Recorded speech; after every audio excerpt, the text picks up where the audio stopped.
제 남편은 암에 걸린 척 저를 버리고 내연녀와 결혼하려 했습니다.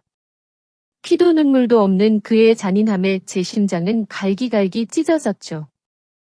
그런데 이혼 법정, 제 변호사가 뜻밖의 소식을 전했습니다. 제가 곧 200억 원을 상속받는다고요. 그 순간 그의 얼굴은 하얗게 질렸습니다. 그는 상상도 못했을 겁니다. 제 반격이 이제 막 시작되었다는 것을요.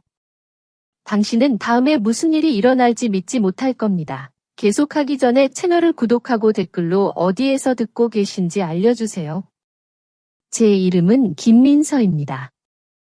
올해 34살, 김그룹 김현우 회장님의 외동딸이지요.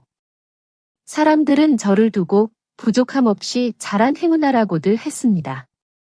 물론 그랬던 시절도 있었습니다.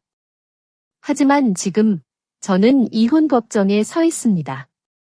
제 맞은편에는 제 남편이었던 박준호 씨가 앉아 있습니다. 남편이었던이라는 과거형이 이렇게 서늘하게 느껴질 줄은 몰랐네요. 법정의 공기는 무겁고 차가웠습니다. 박준호 씨는 암 환자처럼 수척한 얼굴로 앉아 있었습니다. 그는 며칠 전부터 제가 겪는 이혼의 고통을 덜어주려는 듯 마치 자신은 시한부 삶을 살고 있노라고 내가 아파서 당신의 앞날을 망치고 싶지 않다는 식으로 이야기했습니다. 그는 암에 걸린 자신과 제가 함께 사는 것은 저에게 너무나 큰 짐이라며 제가 새로운 삶을 살기를 바란다고 말했습니다.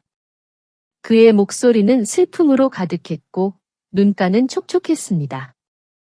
저는 그 모습에 순간적으로 연민을 느꼈습니다. 아, 이 사람이 그래도 마지막 양심은 있구나 하는 바보 같은 생각을 했던 것이죠. 그를 향한 저의 오랜 사랑이 아직 남아있었나 봅니다. 저는 그저 차분하게 앉아 있었습니다. 겉으로는 지쳐 보였지만 제 안에는 오랜 시간 갈고 닦은 칼날 같은 결심이 번득이고 있었지요. 그가 애처로운 표정으로 자신의 희생을 역설하는 동안 제 담당 변호사인 장 변호사님이 조용히 일어섰습니다. 장 변호사님은 차분하지만 단호한 목소리로 재판장님의 허락을 구했습니다. 재판장님, 이 자리에서 반드시 밝혀야 할 중요한 정보가 있습니다. 잠시 시간을 허락해 주시겠습니까? 재판장님은 고개를 끄덕이셨고 장 변호사님은 굳은 얼굴로 저를 한번 쳐다보았습니다. 그 눈빛 속에는 이제 시작입니다라는 메시지가 담겨 있는 것 같았습니다. 저는 숨을 고르고 이 모든 것이 끝날 때까지 흔들리지 않으리라 다짐했습니다. 그리고 장 변호사님의 입에서 그 말이 흘러나왔습니다. 한마디 한마디가 차가운 법정 공기를 꿰뚫는 듯했습니다. 김민서 씨는 저희 의뢰인은 최근 작고하신 외삼촌의 신탁기금으로부터 곧 막대한 금액을 상속받게 될 예정입니다. 그 금액은 무려 200억 원입니다. 그 순간 박준호 씨의 얼굴은 하얗게 질렸습니다. 그 수척했던 얼굴에 마치 피가 한 방울도 남지 않은 듯 창백해졌지요. 그의 눈은 놀라움과 함께 전에 없던 탐욕으로 번들거렸습니다. 그가 중얼거렸습니다. 200억 원. 200억 원이라고 그의 입꼬리가 파르르 떨렸고 눈동자는 혼란과 후회 그리고 엄청난 욕심으로 가득 차 있었습니다. 방금 전까지 저를 위해 희생하겠다던 그 모습은 온데간데 없었습니다. 마치 가면을 쓴 듯 그토록 완벽했던 아픈 남편의 가면이 산산조각이 나는 순간이었습니다. 그의 눈빛은 제가 처음 봤던 박준호 씨, 제가 사랑했던 그 박준호 씨의 것이 아니었습니다. 그것은 마치 굶주린 짐승의 눈빛 같았습니다. 그것은 제가 사랑했던 그 남자의 완벽한 가면이 산산이 부서지는 순간이었습니다. 저는 속으로 생각했습니다. 그래, 이제야 본색을 드러내는구나. 그가 정말 저를 사랑했던 것일까요? 아니면 제가 가진 것들을 사랑했던 것일까요? 어쩌면 그는 저를 사랑한 적이 한 번도 없을지도 모른다는 섬뜩한 생각이 제 머릿속을 스쳤습니다. 제가 이 모든 상황을 이토록 침착하게 받아들일 수 있었던 이유, 그리고 진정으로 그를 무너지게 만든 것이 무엇인지를 이해하려면 우리는 시간을 거슬러 올라가야 합니다. 제 인생의 가장 찬란했던 시절, 그리고 가장 잔혹했던 순간들로 말이지요. 저는 시간을 거슬러 7년 전, 제 인생이 온통 핑크빛으로 물들었던 때를 떠올립니다. 지금 생각하면 정말 철없던 시절이었지요. 저는 김그룹 김현우 회장님의 하나뿐인 딸, 김민서였습니다. 남부럽지 않은 환경에서 자랐지만 저는 제 사랑만큼은 제 힘으로 지키고 싶었습니다. 제가 사랑했던 남자, 박준호 씨는 이른바 한량이라는 소문이 자자한 사람이었습니다. 잘생기고 매력적이었지만 세상 물정 모르고 흥청망청 쓰는 공자님이었지요. 아버지께서는 박준호 씨를 처음 보신 날부터 강하게 반대하셨습니다. 민서야, 다이아몬드와 자갈은 함께 갈 수 없는 법이다. 언젠가는 크게 후회할 날이 올 것이다. 아버지의 말씀은 단호했습니다.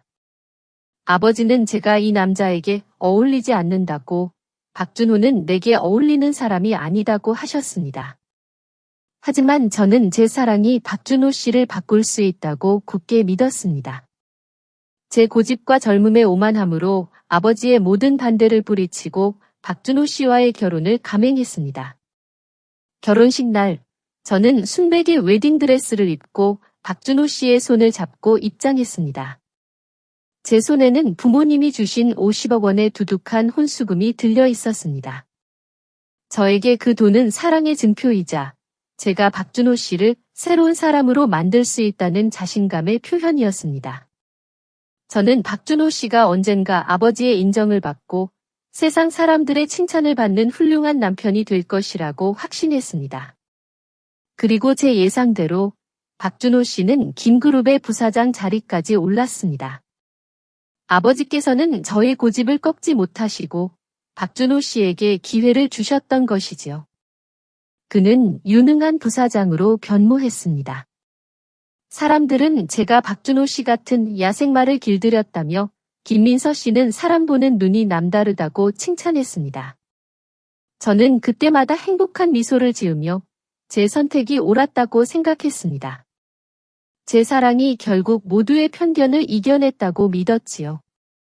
그렇게 7년이라는 시간이 흘렀습니다. 저희에게는 예쁜 아기가 찾아왔고 저는 임신 중기였습니다. 하지만 어느 날 조기 진통 증상으로 서울 VIP 병원 특실에 입원하게 되었습니다. 의사 선생님께서는 절대 안정을 취해야 한다며 심하게 생각하거나 감정적으로 격동하는 것을 피하라고 당부하셨습니다. 박준호 씨는 겉으로는 걱정스러운 표정을 감추지 못했습니다. 매일 회사 업무를 마치자마자 병원으로 달려와 제 곁을 지켰습니다.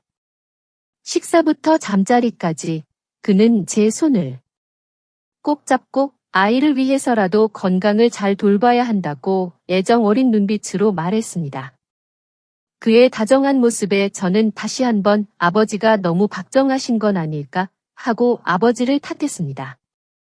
제 눈에는 박준호 씨가 진심으로 저와 아이를 아끼는 남편으로 보였습니다. 그는 예전의 그 철없는 공자님이 아니었습니다. 김그룹의 부사장으로서 아버지의 든든한 오른팔이 되어 있었습니다. 그러던 어느 날 박준호 씨는 평소처럼 싱싱한 과일 바구니를 들고 병실로 찾아왔습니다. 그는 제가 가장 좋아하는 사과를 깎아주며 회사에서 있었던 재미있는 이야기들을 들려주었습니다. 저는 그의 이야기에 행복하게 웃으며 평화로운 기분을 만끽했습니다. 그때 탁자 위에 놓여있던 박준호 씨의 휴대폰이 진동했습니다. 그는 제가 마시고 있는 수프를 떠먹이느라 바빴기에 저에게 말했습니다. 여보, 미안한데 전화 좀 받아줄래? 아마 거래처일 거야. 저는 조금 귀찮았지만 이내 손을 뻗어 휴대폰을 들었습니다. 화면이 밝아지자 제 눈에 익숙하면서도 왠지 모르게 가슴이 저릿한 두 글자가 선명하게 들어왔습니다. 이지은은 제 가장 친한 친구였습니다. 학창 시절의 아름다운 추억을 함께 나누었고 심지어 박준호 씨와의 결혼을 유일하게 지지해 주었던 친구였지요. 결혼식 날, 지은이는 눈물을 글썽이며 저를 꼭 안아주고 행복을 빌어주었습니다. 그런 지은이가 박준호 씨에게 이 시간에 전화를 건다고? 무슨 일이지? 저는 그저 아무 생각 없이 통화 버튼을 눌렀습니다. 가벼운 마음으로 지은이에게 농담이라도 건넬 생각이었지요. 하지만 수화기 너머로 들려오는 것은 지은이의 맑은 목소리가 아니었습니다. 낯선 남자의 다급한 목소리가 들려왔습니다. 제 행복한 꿈이 산산조각 나는 순간이었습니다. 수화기 너머의 낯선 남자는 다급한 목소리로 말했습니다. 여보세요, 이지은 씨? 저는 제이그랜드 호텔 직원입니다. 팔찌를 808호에 두고 가셨던데 박준호 씨와 언제 다시 찾으러 오실 건가요? 그 순간 제 귀가 멍해졌습니다. 808호. 제이그랜드 호텔. 박준호. 이지은. 흩어져 있던 단어들이 갑자기 무서운 진실로 꿰어 맞춰졌습니다. 제가 감히 상상조차 해본 적 없었던 끔찍한 진실이었습니다. 제 손에서 휴대폰이 미끄러져 떨어졌습니다. 탁 하고 마른 소리를 내며 바닥에 부딪혔지요. 마치 제 심장이 산산조각 나는 소리 같았습니다. 박준호 씨는 제게 수프를 떠먹이다가 깜짝 놀라 뒤를 돌아보았습니다. 그는 새하얗게 질린 제 얼굴을 보며 당황한 듯 물었습니다. 여보, 왜 그래? 누가 전화했어? 저는 아무 말도 할 수 없었습니다. 제 눈은 여전히 불 켜진 휴대폰 화면에 고정되어 있었습니다. 그 순간 화면에 새로운 메시지가 떴습니다. 발신자는 여전히 이지은. 메시지 내용은 저를 다시 한번 나락으로 떨어뜨렸습니다. 오빠 사랑해. 오늘 밤 우리 가던 그곳에서 기다릴게. 보고 싶어. 그리고 첨부된 사진 한 장. 이지은이 박준호 씨의 셔츠를 입고 낯선 호텔방 침대에 도발적인 미소를 지으며 누워있는 사진이었습니다. 그 셔츠는 제가 오늘 아침 직접 다림질해준 셔츠였습니다. 제 세상이 무너졌습니다. 박준호 씨의 그 다정함, 그 걱정은 그저 서투른 연극에 불과했습니다. 이지은과의 수년간 이어진 우정은 끔찍한 거짓말이었습니다. 그들은 제 등 뒤에서 몰래 만나왔고 저를 가련하고 어리석은 바보로 만들었던 것입니다. 가슴에서부터 찢어지는 듯한 고통이 온몸으로 퍼져나갔습니다. 숨쉬기가 어려웠고 아랫배가 찢어질 듯 아파왔습니다. 의사와 간호사들이 다급하게 병실로 뛰어들어왔습니다. 박준호 씨의 다급한 외침, 기계음이 시끄럽게 울려 퍼지는 가운데 제 시야는 점점 흐려졌습니다.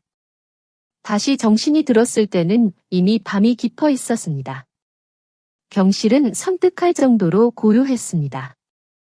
박준호 씨는 제 침대 옆에 엎드려 잠들어 있었고 그의 손은 여전히 제 손을 꼭 잡고 있었습니다. 그의 얼굴을 보자 걷잡을 수 없는 역겨움이 치밀어 올랐습니다. 저는 조용히 제 손을 빼내어 제 휴대폰을 들었습니다. 떨리는 손가락으로 저는 한 번도 제가 필요하게 될 줄 몰랐던 한 사람의 번호를 눌렀습니다. 업계에서 유명한 민감한 사건 전문의 사설 탐정이었습니다. 여보세요. 김민서입니다. 박준호 씨와 이지은 씨를 조사해 주십시오. 그들의 관계에 대한 모든 증거를 최대한 상세하게 원합니다. 수화기 너머에서는 잠시 침묵이 흘렀고 이내 침착한 목소리가 들려왔습니다. 김민서 사모님, 알겠습니다. 비용은 만만치 않을 겁니다. 돈은 상관없습니다. 저는 오직 진실을 원합니다. 제 목소리는 얼음장처럼 차가웠습니다.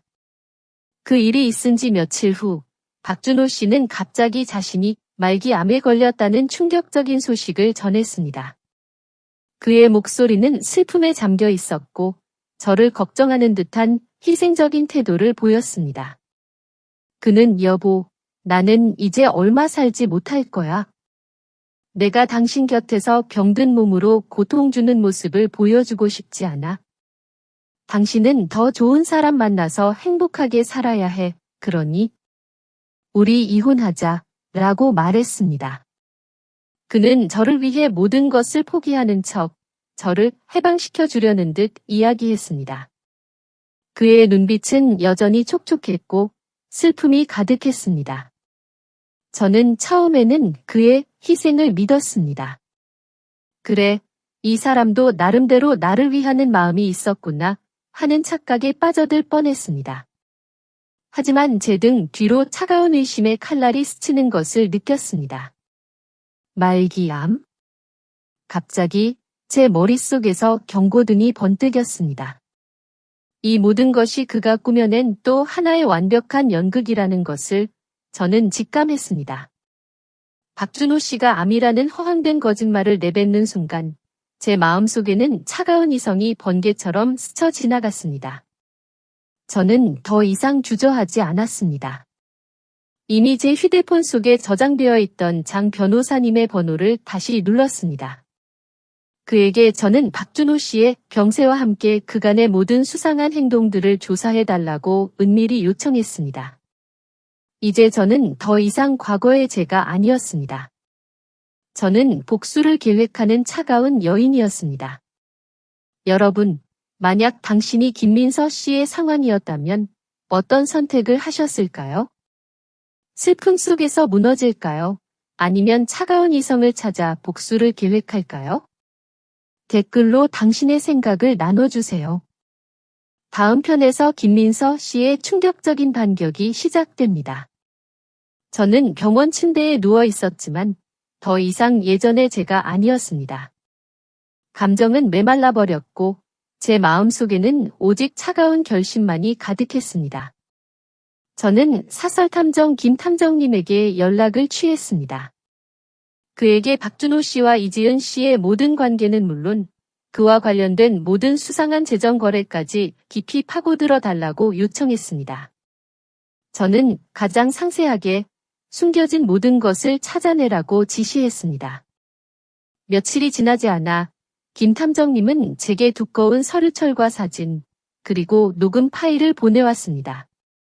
저는 그것들을 하나씩 확인하며 충격과 분노에 휩싸였습니다. 그들은 단순히 바람을 피운 것이 아니었습니다. 그들의 관계는 제가 박준호 씨와 결혼한 지 2년째 되던 해부터 시작되었습니다. 박준호 씨는 김그룹의 돈으로 이지은에게 강남의 고급 스카이가든 아파트를 사주었고 심지어 그 아파트의 등기에는 박준호 씨와 이지은 두 사람의 이름이 부부처럼 나란히 올라 있었습니다. 그는 제 돈으로 내연녀와 보금자리를 꾸미고 있었던 것입니다. 뿐만 아니라 박준호 씨는 김그룹의 알짜배기 프로젝트들을 이지은의 인테리어 디자인 회사인 V스타일에 몰아주었습니다. 입찰 과정도 없이 시세보다 30%나 높은 가격으로 계약이 이루어지고 있었지요. 그는 김그룹의 돈을 제멋대로 빼돌려 이지은의 배를 채우고 있었습니다.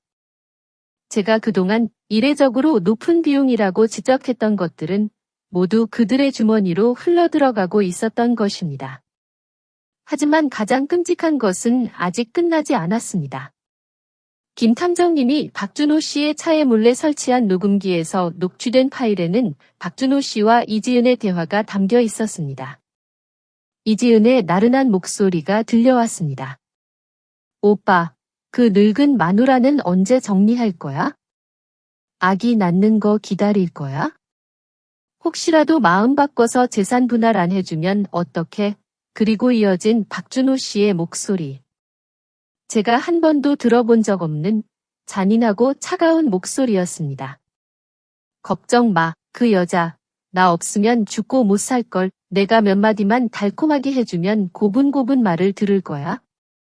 애 낳고 나면 그 애를 핑계로 장인어른한테 주식 더 달라고 할 참이야. 그러면 김그룹 전체가 우리 손에 들어오는 거지.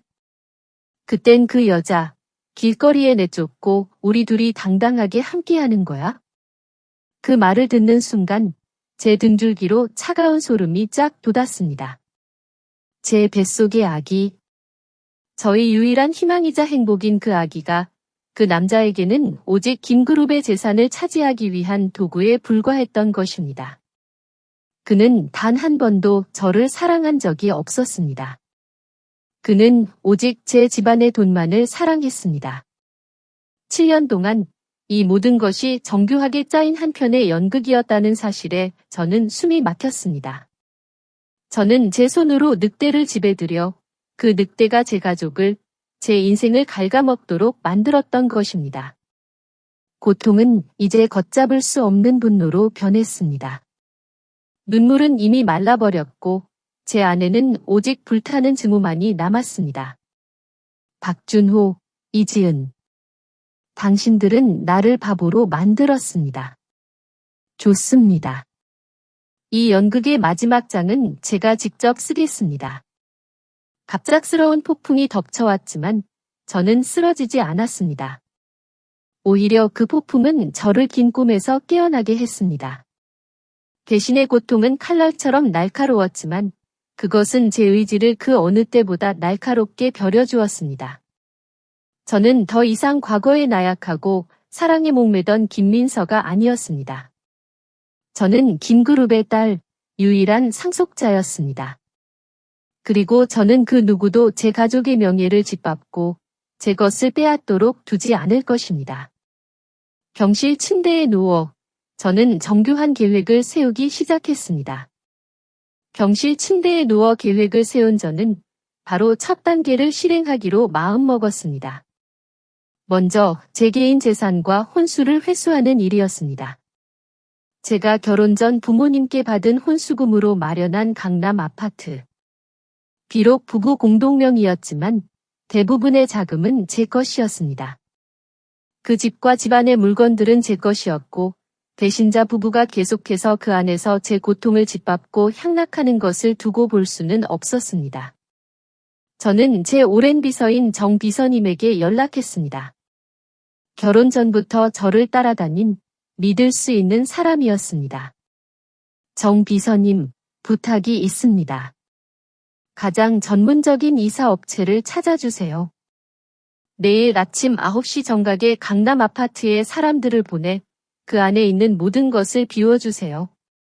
가구, 그림, 전자제품, 제 옷과 장신구, 모든 혼수품, 제 돈으로 산 모든 것을 김 회장님 댁으로 가져와 주세요. 자세한 목록과 소유 증명서류는 제가 따로 보내겠습니다. 정 비서님이 머뭇거리며 물었습니다.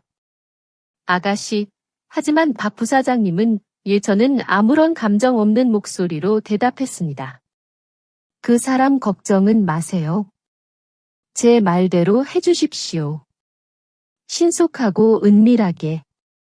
다음 날 아침, 저는 개인 물품을 챙겨야 한다는 핑계로 의사 선생님께 잠시 외출 허락을 받았습니다. 박준호 씨는 아무것도 눈치채지 못한 듯 오히려 저를 직접 데려다 주겠다고 나섰습니다. 저는 아버지 운전기사님이 오시기로 했다며 거절했습니다. 저는 차에 앉아 전날 밤 몰래 설치해둔 보안 카메라를 통해 모든 상황을 지켜보았습니다. 9시 정각, 대형 트럭 몇 대가 아파트 입구에 멈춰 섰습니다. 제복을 입은 전문 인력팀이 신속하게 움직이기 시작했습니다. 그들은 마치 특수부대처럼 전문적이고 조용하게 일했습니다. 그들은 열쇠를 가지고 있었고 도면과 함께 가져갈 물건들의 상세 목록을 들고 있었습니다. 제가 아끼던 하얀 피아노부터 명품 가방 컬렉션, 귀중한 그림들까지 모든 물건을 조심스럽게 포장했습니다. 제가 온 마음을 다해 꾸려왔던 그 화려하고 따뜻했던 집은 서서히 텅 비어가며 차갑고 휑한 공간이 되어갔습니다. 제 예상대로 오전 10시쯤 시어머니 박 여사님이 갑자기 나타났습니다. 그녀는 자신만의 열쇠를 가지고 있었고 제가 며느리로서의 도리를 다하는지 확인하겠다며 불시에 찾아오곤 했습니다. 눈앞에 펼쳐진 혼란스러운 광경에 그녀는 얼어붙었습니다. 이내 화산이 폭발하듯 소리를 지르기 시작했습니다. 멈춰. 당장 멈추시오. 누가 당신들한테 여기 들어와서 물건을 옮기라고 했어? 당신들 누구야? 대낮에 강도질이라도 하는 거야? 그녀는 한 직원의 손에서 도자기 화병을 뺏으려 달려들었습니다. 그때 제 비서인 정 비서님이 미리 기다리고 있었습니다. 그녀는 침착하게 다가가 박 여사님을 정중하게 막았습니다. 사모님, 저희는 김민서 아가씨의 지시에 따라 일하고 있습니다. 이 모든 물건은 아가씨의 개인 재산입니다. 박 여사님이 비웃듯 말했습니다. 그의 재산이라고? 웃기는 소리. 여긴 내 아들 집이야. 여기 있는 모든 건 내 아들 거라고. 그 계집애 어디 있어? 당장 나오라고 해. 그녀는 얼굴이 새빨개진 채 분노에 차서 고함을 질렀습니다. 그때 제가 등장하기로 결정했습니다. 차가 천천히 마당으로 들어섰고 저는 느릿하게 차에서 내렸습니다. 임신으로 인해 걸음걸이는 다소 무거웠지만 제 표정은 차갑고 당당했습니다. 저는 검은색 원피스를 입고 있었고 화장기 없는 얼굴이었지만 제 눈빛은 칼날처럼 날카로웠습니다. 어머님, 저를 찾으셨습니까? 제 목소리는 저 스스로도 놀랄 만큼 침착했습니다. 박 여사님은 저를 멍하니 바라보다가 직원들을 손가락으로 가리키며 다시 소리쳤습니다. 너 지금 무슨 짓을 하는 거야? 집을 비우고 어디로 가려는 거야? 내 남편이 병원에서 너 걱정하며 애쓰는 동안 너는 남편을 버리려는 거니? 양심 없는 여자 같으니라고 저는 살짝 비웃듯 미소 지었습니다. 따뜻함이라고는 찾아볼 수 없는 차가운 미소였습니다. 어머님, 잘못 말씀하셨습니다. 저는 남편을 버리는 것이 아닙니다. 저는 그저 제 것을 되찾고 있을 뿐입니다. 이 집은 어머님의 아드님께 남겨드리겠습니다. 하지만 안에 있는 물건들은 제 것이기에 가져가겠습니다. 박 여사님은 코웃음을 쳤습니다. 내 것이라고? 증거가 어디 있는데? 저는 아무 말 없이 정 비서님에게 눈짓했습니다.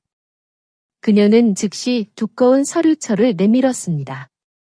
사모님, 이 서류는 아가씨께서 결혼 전에 개인 자금과 혼수금으로 구매하신 집안의 모든 가구와 물품에 대한 구매 영수증과 소유권 증명서입니다. 20억 원이 넘는 이탈리아산 소파 세트부터 프랑스에서 수입한 황실 침대, 심지어 이 크리스탈 식기 세트까지 모두 김민서 아가씨의 이름으로 되어 있습니다. 법률에 따르면 이것들은 아가씨의 개인 재산입니다. 박 여사님은 떨리는 손으로 서류를 한 장 한 장 넘겼습니다. 그녀의 얼굴은 붉은색에서 보라색으로 이내 새하얗게 질렸습니다. 그녀는 늘 순종적이고 착한 며느리인 줄 알았던 제가 이렇게까지 철저하게 준비했을 줄은 꿈에도 몰랐던 것입니다. 제가 지난 7년간 구매했던 모든 물건들은 아무리 사소한 것이라도 영수증을 보관했고 제 이름으로 된 소유 증명 서류를 요구했습니다. 그것은 아버지께서 어릴 적부터 제게 가르쳐 주셨던 재정관리 습관이었습니다. 설마 이 습관이 오늘날 가장 강력한 무기가 될 줄은 저도 몰랐습니다. 너 설마 처음부터 다 계획했던 거니? 그녀는 더듬거리며 말했습니다. 아닙니다, 어머님. 저는 아무것도 계획하지 않았습니다. 저는 그저 저와 제 아이를 지키고 있을 뿐입니다. 저는 박 여사님의 눈을 똑바로 쳐다보았습니다. 제 눈빛에는 조금의 연민도 없었습니다. 어머님의 아드님, 박준호 씨가 제 등 뒤에서 무슨 짓을 했는지 아마 어머님께서 누구보다 잘 아실 겁니다. 저는 이제 더 이상 참지 않겠습니다. 오늘부터 저는 그 누구도 저를 짓밟도록 두지 않을 것입니다. 말을 마친 저는 돌아보지도 않고 차에 올랐습니다. 텅 빈 아파트와 무력한 분노 속에서 무너져 내리는 시어머니의 얼굴을 뒤로 한 채 말입니다. 정 비서님에게는 깨끗하게 정리해 주세요. 쓰레기 하나 남기지 말고요. 라고 지시했습니다. 저는 이 싸움의 첫 총성이 울린 것뿐이라는 것을 알고 있었습니다. 그리고 저는 이 싸움을 위해 모든 준비를 마쳤습니다. 고급 승용차가 익숙한 길을 따라 김 회장님 댁으로 향했습니다. 7년 만이었습니다. 제가 실패한 딸의 모습으로 이곳에 돌아온 것은 말이지요. 7년 전, 바로 이 길 위에서 저는 웨딩카에 앉아 행복과 희망으로 가득 찬 마음으로 아버님의 노여운 눈빛과 어머님의 걱정 어린 시선을 뒤로 했습니다. 저는 제가 행복의 종착역에 도달했다고 생각했지만 그 길은 배신의 지옥으로 향하는 길일 줄은 누가 알았겠습니까? 김 회장님 댁이 제 눈앞에 나타났습니다. 여전히 웅장하고 위풍당당한 저택이었습니다. 늙은 집사님은 이미 문 앞에서 기다리고 계셨고 저를 보자 안쓰러움을 감추지 못하는 따뜻한 얼굴로 아가씨, 무사히 돌아오셔서 다행입니다 라고 말씀하셨습니다. 그 집사님의 한마디에 저는 코끝이 찡해졌습니다. 제가 어디를 가든 무엇을 하든 이곳은 늘 제 집이었고 저를 기다려주는 사람이 있었다는 것을 깨달았습니다. 저는 넓은 거실로 들어섰습니다. 모든 것이 예전 그대로였습니다. 벽에는 부모님의 결혼사진이 위풍당당하게 걸려 있었고 그들의 미소는 밝고 따뜻했습니다. 저는 무심코 제 배를 쓰다듬으며 곧 태어날 아기를 생각했습니다. 과연 내가 부모님처럼 이 아이에게 온전한 가정을 줄 수 있을까? 아버지는 늘 앉아 계시던 안락의자에 앉아 금융신문을 들고 계셨지만 이미 오래전부터 문 쪽으로 시선을 고정하고 계셨습니다. 저를 보자 아무 말씀 없이 조용히 신문을 내려놓으셨습니다. 어머니는 황급히 달려와 저를 부둥켜 안고 목이 메인 목소리로 말씀하셨습니다. 우리 딸, 어쩌다 이렇게 됐니? 너무 말랐어. 저는 애써 미소 지으며 어머니를 안심시켰습니다. 어머니, 괜찮아요. 걱정하지 마세요. 저는 아버지 맞은편 의자에 앉았습니다. 팽팽한 침묵이 흘렀습니다. 아버지가 화나셨다는 것을 저는 알고 있었습니다. 저에게 화나신 것이 아니라 그의 유일한 딸에게 상처를 준 그 남자에게 화가 나셨던 것이지요. 저는 심호흡을 하고 용기를 내어 말했습니다. 아버지, 죄송합니다. 제가 틀렸습니다. 아버지는 한숨을 쉬셨습니다. 그 한숨 속에는 얼마나 많은 근심과 걱정이 담겨 있었을까요? 아버지는 자리에서 일어나 제 옆으로 오셨습니다. 거칠지만 따뜻한 손이 제 어깨를 감쌌습니다. 내 잘못이 아니다. 너를 지켜주지 못한 아비의 잘못이다. 내 선택을 너무 믿고 막지 못한 아비의 잘못이다. 제 눈물은 더 이상 참을 수 없었고 주르륵 흘러내렸습니다. 지난 7년 동안 저는 아버지에게 당신이 틀렸고 박준호는 좋은 사람이라는 것을 증명하려고 애썼지만 결국 틀린 것은 저 자신이었던 것입니다. 아버지의 이 따뜻한 위로는 1000마디의 질책보다 더 아프게 제 마음을 후벼 팠습니다. 돌아와 주어 고맙다. 이 집은 늘 내 집이다. 아버지의 낮고 힘있는 목소리가 울려 퍼졌습니다. 이제 내게 말해주렴. 무슨 일이 있었는지. 아무것도 숨기지 말고 다 말해주렴. 저는 고개를 끄덕이며 서둘러 눈물을 닦았습니다. 저는 병원에서 운명적인 전화를 받았던 순간부터 김 탐정님이 수집한 모든 증거들까지 모든 이야기를 털어놓았습니다. 저는 아버지께 두꺼운 서류철과 박준호 씨와 이지은이 호텔에서 그리고 박준호 씨가 김그룹 돈으로 사준 아파트에서 다정하게 있는 사진들을 보여드렸습니다. 저는 그들의 대화가 녹음된 파일을 틀었습니다. 침묵이 흐르는 방 안에 박준호 씨의 잔인한 목소리가 울려 퍼졌습니다. 그 말 한마디 한마디가 아버지의 심장을 찌르는 듯했습니다. 아버지는 평생을 바쳐 이 김그룹을 일구셨습니다. 저에게 부족함 없는 삶을 주기 위해서였습니다. 그런데 그토록 믿었던 사위가 이 모든 것을 빼앗으려 했다니 아버지의 얼굴은 점점 어둡게 변해갔습니다. 아버지의 눈은 핏발이 서 있었고 두 손은 하얗게 변할 정도로 굳게 쥐어 있었습니다. 늙은 사자의 분노가 깨어나는 순간이었습니다. 그 망할 놈이 아버지는 테이블을 강하게 내리쳤습니다. 튼튼한 원목 테이블마저 흔들릴 정도였습니다. 그놈이 감히 우리 가족을 속여? 김그룹은 그놈이 제멋대로 들어와서 뭐든 가져갈 수 있는 곳이 아니야. 어머니는 놀라 아버지를 진정시키려 애썼습니다. 여보, 진정하세요. 혈압 오르시겠어요? 방법이 있을 거예요. 아버지는 깊은 숨을 들이마시며 분노를 억눌렀습니다. 아버지는 저를 보셨습니다.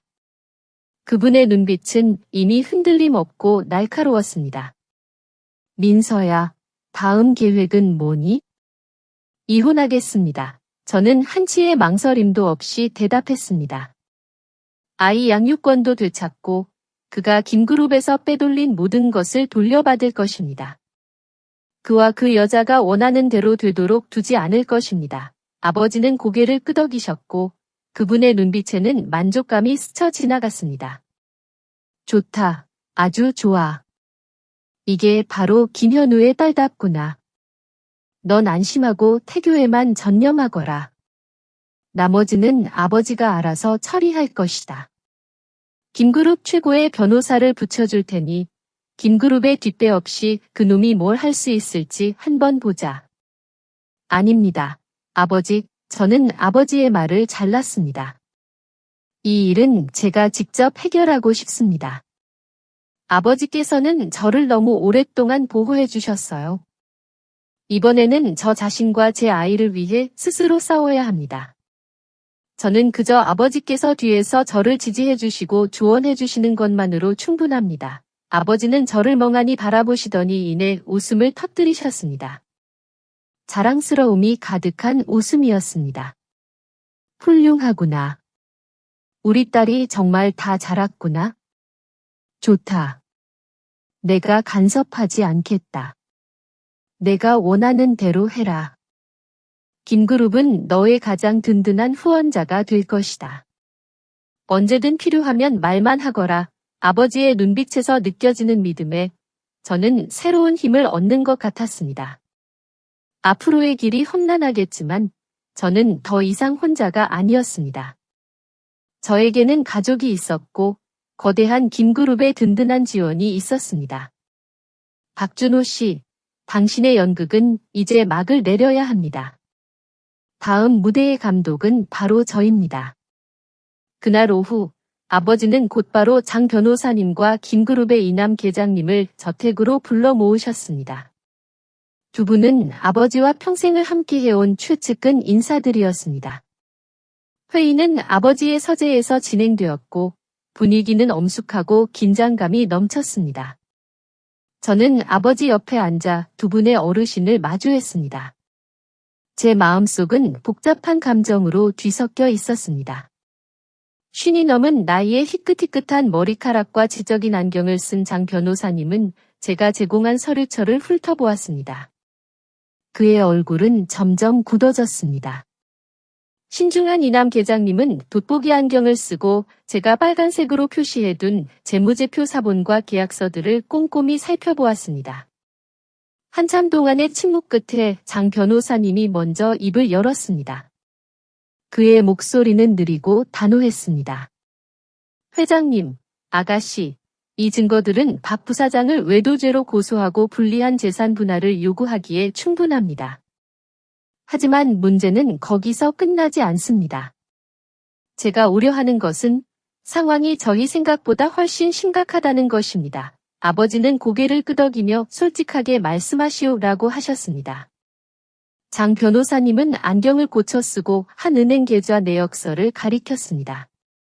이 자료에 따르면 박 부사장은 결혼 2년째부터 스위스 은행에 계좌를 개설하기 시작했습니다. 매달 정기적으로 김그룹의 자회사들이나 협력업체들로부터 거액의 돈이 그가 설립한 유령 회사로 흘러들어갔고 거기서 해외로 빼돌려졌습니다. 액수가 결코 적지 않습니다. 저희 예비 추정치로는 지난 5년 동안 유출된 금액이 무려 50억 원에 이릅니다. 50억 원, 그 금액에 저는 아찔했습니다. 박준호 씨에게 야망이 있다는 것은 알고 있었지만 그의 탐욕이 이 정도일 줄은 상상도 못했습니다. 그는 너무나 일찍부터 체계적이고 교묘한 방식으로 이 음모를 시작했던 것입니다. 아버지와 김그룹 전체 경영진의 눈앞에서 그는 아버지의 신뢰를 이용하고 부사장이라는 직책을 악용하여 회사 자산을 무자비하게 갉아먹고 있었던 것입니다. 이남 계장님도 이때 목소리를 냈습니다. 분노에 찬 목소리가 떨렸습니다. 회장님, 그렇습니다. 제가 이지은 씨의 V스타일 인테리어 디자인 회사와의 계약들을 다시 확인해 봤습니다.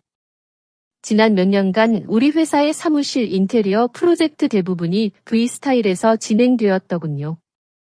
그들의 입찰 가격은 항상 시장가보다 최소 30%는 높았습니다. 하지만 박 부사장은 늘 전략적 파트너 5대와 품질 보증을 이유로 승인했습니다. 제가 몇 번이나 이 일을 제기했지만 박 부사장은 제가 너무 경직되고 융통성이 없다고 일축했습니다. 이남 계장님은 말을 다 잊지 못했지만 모두가 무슨 의미인지 이해했습니다. 그들이 회사를 갉아먹기 위해 서로 공모했던 방식이었던 것입니다. 이지은은 자신의 회사를 방패 삼아 박준호는 자신의 권력을 이용해 불법 계약들을 합법화했습니다. 그 차액은 당연히 그들 자신의 주머니로 흘러들어갔겠지요. 아직 끝이 아닙니다. 장 변호사님이 다른 자료를 펼치며 말을 이었습니다. 박 부사장이 이지은에게 사준 스카이가든 펜트하우스는 서류상 박준호와 이지은 명의로 된 부부 공동 재산입니다. 그는 김그룹의 돈으로 자신과 내연녀의 보금자리를 마련했고 그녀를 버젓이 아내로 대하고 있었습니다. 이것은 아가씨와 우리 김가 전체에 대한 용납할 수 없는 모욕입니다. 두 분의 말 한마디 한마디는 제 머리를 때리는 망치 소리 같았습니다. 진실은 제가 상상했던 것보다 훨씬 더 적나라하고 잔혹했습니다. 저는 사랑에서 배신당했을 뿐만 아니라 모든 세부 사항까지 계산된 재정 음모에 철저히 이용당했던 것입니다. 저는 그저 박준호가 자신의 계획을 실행하기 위한 완벽한 도구, 완벽한 방패막이었을 뿐이었습니다. 제 아내 고통은 이제 단순히 한 아내의 질투가 아니라 평생 아버지께서 일궈오신 노력이 한 파렴치한에게 파괴되고 있음을 목격하는 상속자의 분노였습니다. 아버지는 침묵했지만 저는 그분의 분노가 극에 달했음을 알 수 있었습니다. 아버지는 아무 말씀 없이 천천히 일어나 창가로 가서 푸른 정원을 내다보셨습니다. 그분의 뒷모습은 지쳐 보였고 눈에 띄게 늙어 보였습니다. 저는 아버지가 단지 화가 나신 것이 아니라 자신을 탓하고 있다는 것을 알았습니다. 사람을 잘못 보고 악한에게 권한을 위임한 자신을 탓하고 계셨던 것입니다. 한참 후 아버지는 잠긴 목소리로 입을 여셨습니다. 장 변호사, 필요한 모든 절차를 준비하시오. 우리는 단순히 이혼하는 것을 넘어 그를 사기 및 재산 편취 혐의로 고소해야 합니다. 그가 김그룹에서 가져간 단 한 푼까지 모두 돌려받고 법의 책임을 지게 해야 합니다. 장 변호사님이 대답했습니다. 회장님, 이 일은 좀 더 확실한 증거를 수집할 시간이 필요합니다. 해외 거래는 매우 복잡하고 국제수사기관과의 협조가 필요합니다. 너무 일찍 행동하면 그가 눈치채고 모든 재산을 은닉할 수도 있습니다. 저는 깊은 숨을 들이마시며 침착한 목소리를 유지하려 애썼습니다. 장 변호사님 말씀이 맞습니다. 우리는 서둘러서는 안 됩니다. 박준호는 교활한 사람입니다. 분명히 자신을 위한 퇴로를 마련해 두었을 것입니다. 지금 우리가 나선다면 아무것도 되찾지 못하고 오히려 그에게 역공을 당할 수도 있습니다. 저는 아버지를 보았습니다. 제 눈빛은 단호했습니다. 아버지, 저를 믿어주십시오. 저는 그를 절대 도망치게 두지 않을 것입니다. 그가 저지른 모든 일에 대해 값비싼 대가를 치르게 할 것입니다. 하지만 우리에게는 더 완벽한 계획이 필요합니다. 아버지는 저를 놀랍고도 자랑스러운 눈빛으로 바라보셨습니다. 이런 상황에서 제가 이토록 침착하고 이성적일 수 있을 줄은 상상도 못하셨을 것입니다. 아버지는 다가와 제 어깨를 가볍게 두드려 주셨습니다. 좋다, 아버지가 너를 믿는다. 내가 뭘 하든 아버지는 지지할 것이다.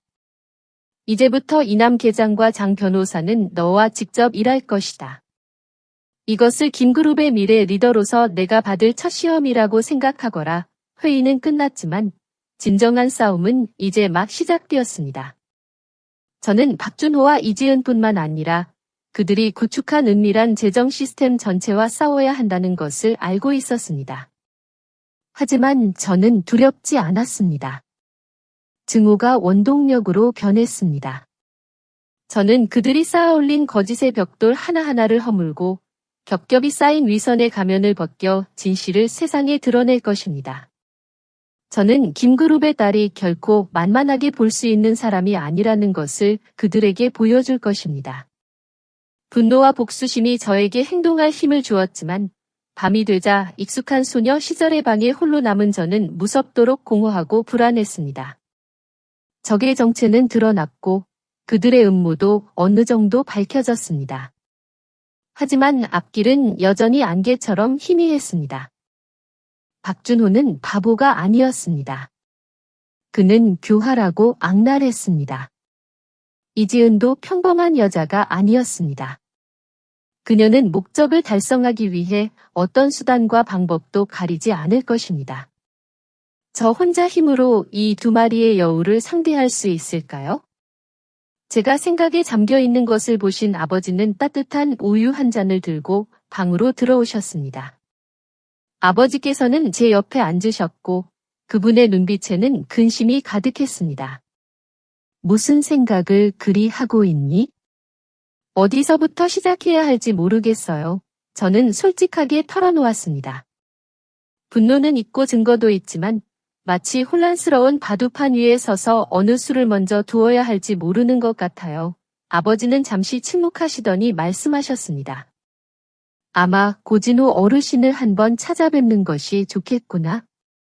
그분은 세상의 이치를 꿰뚫어 보시는 분이니 너에게 현명한 조언을 해주실 게다. 고진호 어르신은 저희 집안의 오랜 친구였습니다.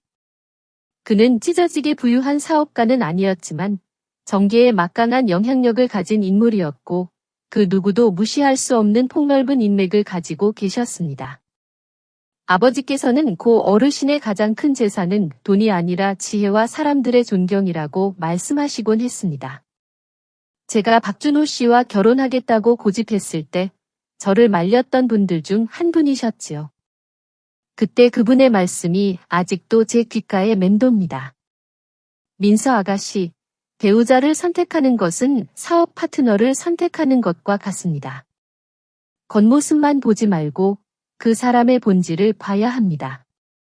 도덕적 기반이 튼튼하지 않은 사람은 아무리 화려한 옷을 걸쳐도 텅 빈 수레가 요란한 것과 같습니다. 아쉽게도 그때 저는 사랑의 눈이 멀어 그 모든 조언을 흘려들었습니다. 다음 날 아침, 저는 고진호 어르신을 찾아뵙기로 했습니다. 어르신의 저택은 도시의 소음과 완전히 분리된 외곽의 고요한 정원 속에 자리 잡고 있었습니다. 화려함보다는 고요하고 단아한 분위기가 풍기는 곳이었습니다. 어르신은 예전과 다름없이 여유로운 모습으로 저를 맞이해 주셨습니다. 낡은 삼배옷을 입고 손에는 분재 화분을 다듬고 계셨지요. 저를 보자 그저 인자하게 미소 지으셨습니다. 아, 언젠가는 아가씨가 나를 찾아올 줄 알았네. 저희는 연못 한가운데 있는 한옥에서 차를 마셨습니다. 연꽃 향기가 바람에 실려 은은하게 퍼져왔고 물 흐르는 소리가 졸졸 들리는 고요한 공간이었습니다. 저는 그분께 모든 이야기를 털어놓았습니다. 배신의 고통부터 제가 막 발견한 끔찍한 재정 음모까지 아무것도 숨기지 않았습니다. 분노와 불안감, 그리고 뱃속의 아기에 대한 막연한 두려움까지 제 마음속 응어리를 모두 쏟아냈습니다. 고 어르신은 아무 말 없이 제 이야기를 들어주셨습니다. 그리고 제가 말을 마치자 따뜻한 차 한 잔을 제게 따라주셨습니다. 아가씨, 이 차 한 잔 드세요. 마음을 따뜻하게 할 겁니다. 아가씨의 이야기는 이미 들었습니다. 감춰진 바늘은 언젠가 튀어나오기 마련이지요. 그는 차 한 모금을 마시더니 계속해서 말씀하셨습니다. 그의 눈빛은 제 마음속 깊은 곳까지 꿰뚫어 보는 듯 심오했습니다. 민서 아가씨, 이제 아가씨는 이것이 단순히 배신당한 개인적인 싸움이 아니라는 것을 이해해야 합니다. 이것은 비즈니스 전쟁입니다. 심리와 정보 싸움이지요. 아가씨의 적은 배신한 남편과 여우 같은 내연녀만이 아닙니다. 아가씨의 적은 탐욕이고 술수이고 그들이 이미 짜놓은 이익의 그물망 전체입니다.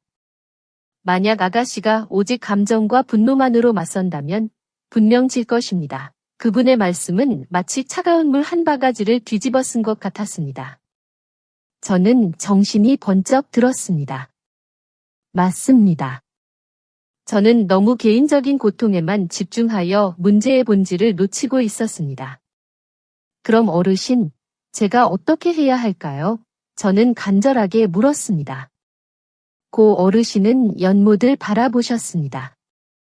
이른 아침 햇살 속에 연꽃들이 고고하게 피어나고 있었습니다. 아가씨는 정중동이라는 말을 아나요? 물이 고요할수록 그 아래 흐름은 더 강한 법입니다. 이제 아가씨는 이 정중동을 배워야 합니다. 겉으로는 최대한 침착하고 심지어 약한 모습을 보여 상대방이 방심하게 만들어야 합니다. 하지만 속으로는 모든 자원을 준비하고 포위망을 좁히며 결정적인 한 방을 날릴 시기를 기다려야 합니다. 그는 찻잔을 내려놓고 제 눈을 똑바로 바라보셨습니다. 박준호의 가장 큰 약점은 무엇입니까? 그의 자만심과 탐욕입니다. 그는 늘 아가씨가 자신을 맹목적으로 사랑하고 쉽게 조종할 수 있다고 생각할 것입니다. 바로 그 약점을 파고들어야 합니다. 그에게 희망을 보여주다가도 다시 꺾어버리세요. 그가 스스로 본색을 드러내도록 만드십시오. 그리고 이지은은 기회주의자입니다. 그녀는 오직 돈과 지위 때문에 박준호에게 들러붙어 있는 것입니다. 이익이 사라지는 순간 그들의 관계는 저절로 깨질 것입니다. 아가씨는 당신의 싸움을 그들 사이의 싸움으로 만들어야 합니다. 네, 알겠습니다. 저는 고개를 끄덕였습니다. 제 머릿속에는 이미 명확한 계획이 서서히 형성되고 있었습니다. 그리고 가장 중요한 것, 고 어르신의 목소리는 엄숙해졌습니다. 아가씨의 뱃속에 있는 아이입니다. 그 아이는 가장 강력한 무기이면서도 동시에 아가씨의 가장 큰 약점입니다. 어떤 대가를 치르더라도 아이를 지켜야 합니다. 온 세상을 얻고 아이를 잃으면 아무 의미도 없으니까요. 고 어르신의 집을 나서는 제 마음은 훨씬 가벼워졌습니다. 제 머릿속의 안개가 걷히고 밝고 선명한 길이 눈앞에 펼쳐지는 듯했습니다. 저는 더 이상 배신당한 아내가 복수를 꿈꾸는 것이 아니라 생사를 건 전투를 준비하는 지휘관이었습니다. 그리고 저는 반드시 승리할 것입니다. 고진우 어르신의 조언을 들은 후 제 마음속의 안개는 완전히 걷혔습니다. 이제는 감정적인 복수가 아니라 치밀한 전략으로 움직여야 할 때였습니다. 저는 박준호 씨의 회사, 즉 시댁인 박그룹을 공격할 준비를 시작했습니다. 우선 김그룹의 재무팀 이 부장님과 회의를 가졌습니다. 이 부장님은 저의 계획을 듣고 처음에는 망설였지만 박준호 씨의 만행을 알고 나서는 전적으로 저를 지지해 주셨습니다. 이 부장님, 박준호가 김그룹에서 빼돌린 돈으로 저지른 짓들을 보셨을 겁니다. 이제 그 대가를 치르게 할 시간입니다. 저는 차분하게 말했습니다. 저희는 박그룹에 치명타를 입힐 보고서를 만들어야 합니다. 부산의 한 프로젝트와 관련된 약 5억 원 정도의 가짜 재정 구멍을 만드세요. 아주 정교하게 내부자가 아니면 눈치챌 수 없을 정도로요.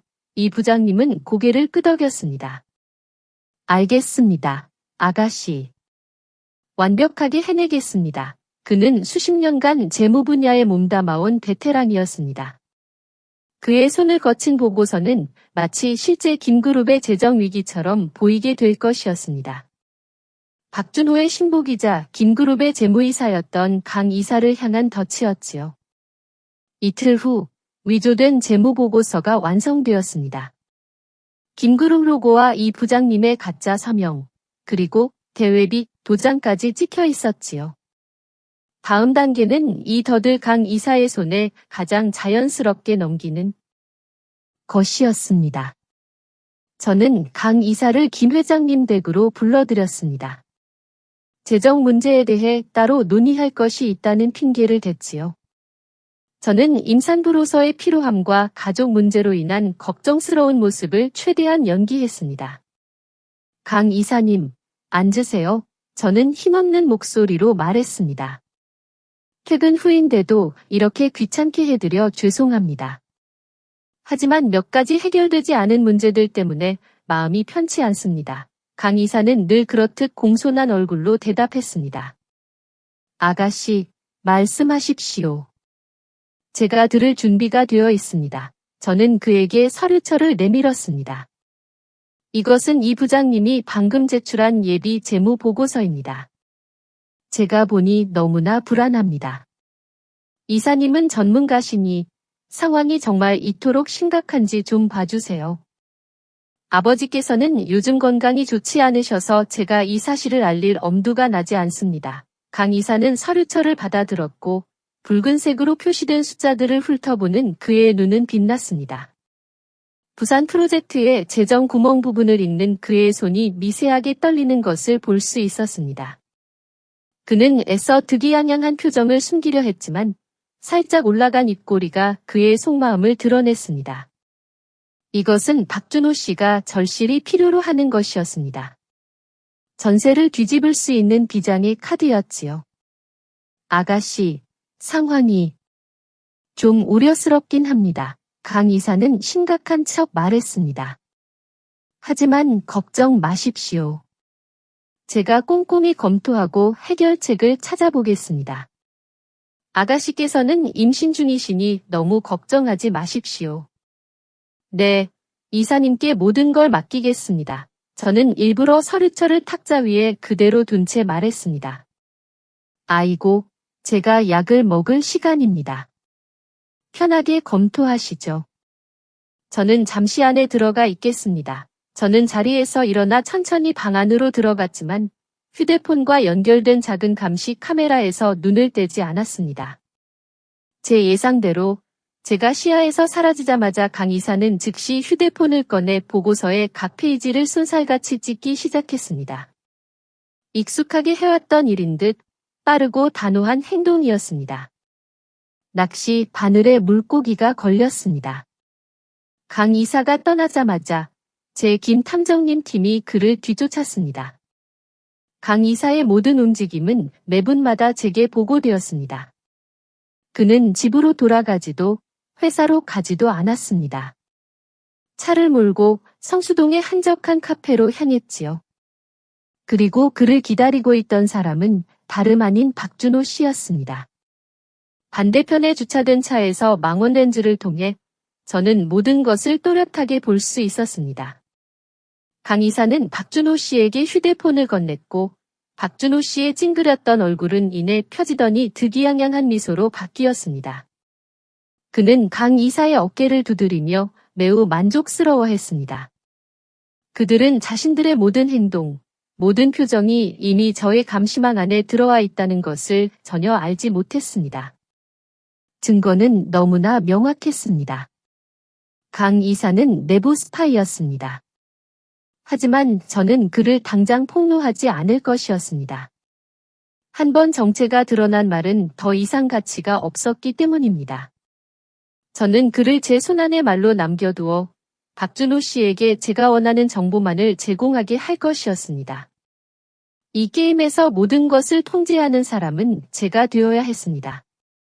제가 만들어낸 가짜 재정보고서는 박준호 씨를 혼란에 빠뜨렸을 뿐만 아니라 그의 내연녀 이지은 씨마저 불안하게 만들었습니다. 박그룹은 그녀의 호화로운 생활과 알짜배기 프로젝트들의 주요 재정원이었습니다. 이 젖소가 무너질 위기에 처하자 이지은은 초조해하지 않을 수 없었지요. 그녀는 박준호 씨가 김그룹의 지원과 박가의 재산을 모두 잃으면 쓸모없는 인간이 될 것이라는 것을 알고 있었습니다. 그리고 쓸모없는 인간은 이지은 같은 상류층 사람에게는 어울리지 않는 존재였습니다.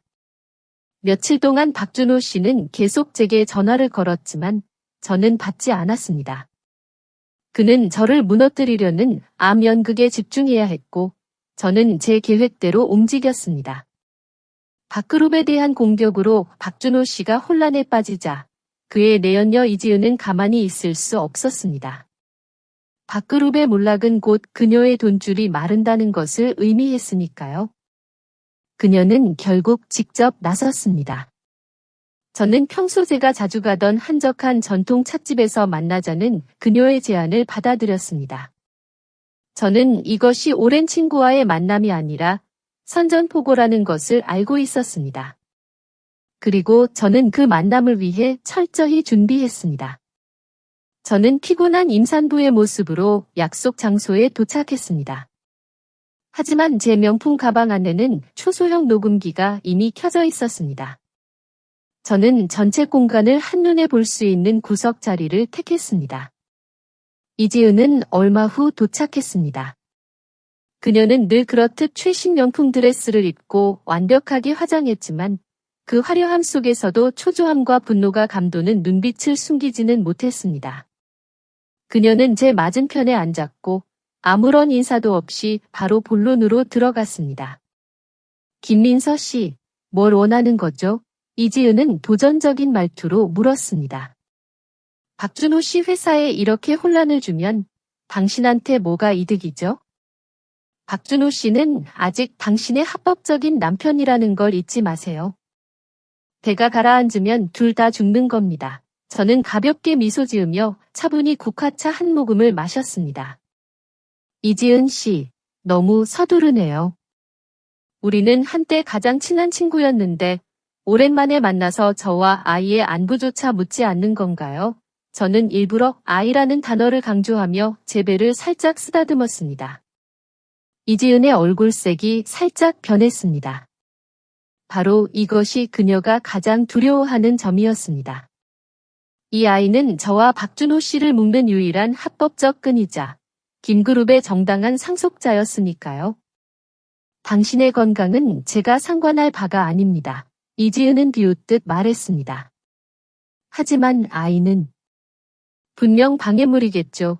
그녀는 몸을 앞으로 숙이며 목소리를 낮추었고 위협적인 뉘앙스가 가득했습니다.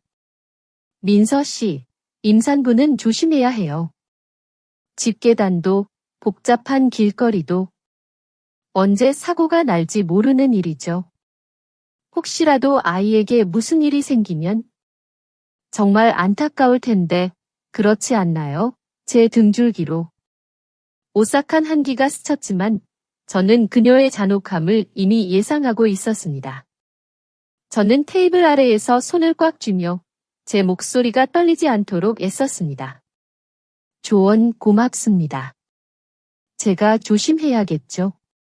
하지만 지금 더 조심해야 할 사람은 이지은 씨 당신인 것 같습니다.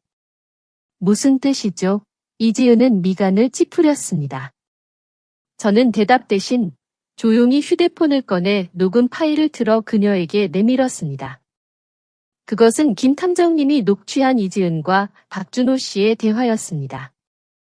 그 녹음 속에서 이지은은 박준호 씨가 무능하고 오직 처가에 의존할 줄만 안다며 불평했고 김그룹의 돈을 차지한 후에는 박준호 씨를 버리고 더 좋은 상대를 찾을 계획을 세우고 있었습니다. 이지은의 예쁜 얼굴은 빨갛게 변했다가 새하얗게 질렸습니다. 그녀는 더듬거리며 말했습니다. 당신 이걸 어디서? 제가 어디서 구했는지는 알 필요 없습니다. 다만 이 녹음 파일이 박준호 씨의 귀에 들어간다면 그가 당신을 어떻게 대할지 생각해 보세요. 저는 승리감에 찬 미소를 지었습니다. 그처럼 자존심 강한 남자가 내연녀에게 무시당하고 배신당할 계획을 세웠다는 것을 받아들일 수 있을까요? 이지은은 얼어붙었고 그녀의 눈은 공포로 크게 띄었습니다. 그녀는 제가 자신의 치명적인 약점을 잡았다는 것을 알고 있었습니다. 하지만 저는 아직 멈추지 않았습니다. 그리고 한 가지 더 알려드릴 것이 있습니다. 저는 마치 시시콜콜한 이야기를 하는 듯 태연하게 말했습니다. 제 김 탐정님 팀은 한국에서만 유능한 것이 아닙니다. 미국에도 훌륭한 인맥을 가지고 있지요. 그들이 방금 흥미로운 자료를 하나 보내왔습니다. 저는 종이 한 장을 이지은에게 내밀었습니다. 그것은 5년 전 캘리포니아주에서 존 스미스, 마이크 스미스라는 미국 남자와 그녀가 결혼했다는 증명서 사본이었습니다. 그리고 제가 얻은 정보에 따르면 이 결혼은 아직 취소되지 않았습니다. 이지은 씨, 아니 제가 당신을 스미스 부인이라고 불러야 할까요? 저는 그녀의 눈을 똑바로 쳐다보며 얼음장처럼 차가운 목소리로 말했습니다. 당신은 미국에서 결혼하고 아직 이혼도 하지 않은 채 한국으로 돌아와서 저와 법적으로 결혼한 박준호 씨와 사실혼 관계를 유지하고 있었습니다. 당신은 이런 행위가 법적으로 무엇이라고 불리는지 아십니까? 바로 불법 재혼이자 사기입니다. 제가 이 서류를 박준호 씨와 당신이 김그룹의 재산을 빼돌린 증거와 함께 법정에 제출한다면 당신의 미래가 어떻게 될 것 같습니까? 감옥이겠죠. 이지은은 덜덜 떨었고 그녀의 얼굴에는 핏기가 하나도 없었습니다. 그녀의 우아하고 도도했던 껍데기는 완전히 무너졌고 오직 적나라한 공포만이 남아 있었습니다. 그녀는 자신의 가장 더러운 비밀들이 모두 저에게 폭로될 줄은 상상도 못했던 것이지요. 당신 뭘 원하는 거죠? 이지은은 자존심을 잃은 채 흐느끼듯 물었습니다. 제가 원하는 것은 아주 간단합니다. 저는 한 글자 한 글자 힘주어 말했습니다. 제 인생에서 사라지세요. 김그룹에서 빼돌린 모든 것을 돌려주고 다시는 저와 제 아이 앞에 나타나지 마세요. 그렇지 않으면 이 모든 증거는 당신의 손에 있는 것이 아니라 검사의 손에 들리게 될 것입니다. 말을 마친 저는 자리에서 일어나 우아하게 그곳을 떠났습니다. 이지은은 자신이 만들어낸 폐허 속에서 얼어붙은 채 앉아 있었습니다. 이 싸움에서 저는 중요한 한쪽 집게발을 부러뜨렸습니다. 이제 남은 것은 박준호 씨 혼자였고 저는 그 야생동물을 가둘 튼튼한 철장을 이미 준비해 두었습니다. 여러분, 이 이야기를 끝까지 듣고 계시다면 아래 댓글에 숫자 1을 남겨주십시오. 이 여정 동안 저와 함께하는 동반자들이 있다는 것을 제가 알 수 있도록 말입니다. 여러분의 존재는 제가 마지막 이야기를 한 한국 여인의 통쾌한 복수극이자 행복을 되찾는 여정을 계속 이어갈 가장 큰 힘이 됩니다. 진심으로 감사드립니다. 이지은이 흔적도 없이 사라지고 박그룹은 재정 위기로 휘청거렸습니다. 박준호 씨는 궁지에 몰린 짐승처럼 초조해했습니다. 암연극은 더 이상 통하지 않았고 200억 원 상속이라는 예상치 못한 소식에 그는 더 이상 평정심을 유지할 수 없었지요. 궁지에 몰린 짐승은 가장 미치광이 같고 위험한 법입니다.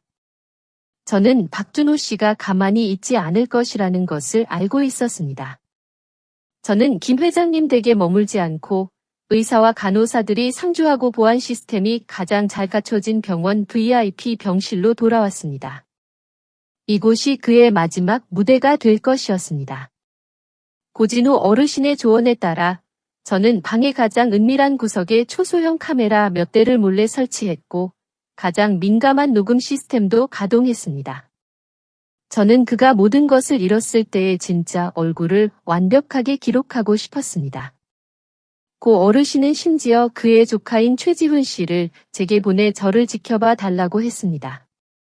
저는 그가 경제범죄 수사 전문가이며 과묵하지만 매우 단호하게 행동하는 사람이라는 것만 알았지요. 그의 존재는 저에게 조금이나마 안도감을 주었습니다. 그날 밤 병원 전체가 고요함에 잠겼을 때 박준호 씨가 나타났습니다. 그는 더 이상 평소에 세련되고 단정한 모습이 아니었습니다. 머리는 헝클어지고 수염은 덥수룩했으며 옷은 엉망이었습니다. 술기운과 분노로 그의 눈은 핏발이 서 있었습니다. 그는 문도 두드리지 않고 제 병실로 돌진해 들어왔습니다. 독한 술 냄새가 코를 찔렀습니다. 김민서, 너 정말 대단하구나. 그는 쉰 목소리로 소리쳤습니다. 내가 날 망가뜨렸어. 내가 이지은을 쫓아냈어. 내가 우리 집안 회사를 망쳐놨다고. 이제 만족하냐? 저는 침대에 침착하게 앉아 있었습니다. 무의식적으로 제 배에 손을 얹어 아기를 보호하려는 자세를 취했습니다. 박준호 씨, 당신이 이 지경이 된 것은 누구 때문인지 스스로에게 물어봐야 합니다.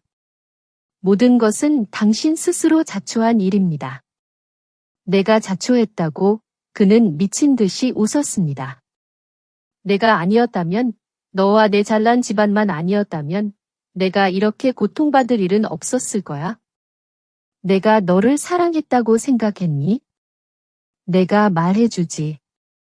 나는 내가 역겨웠어.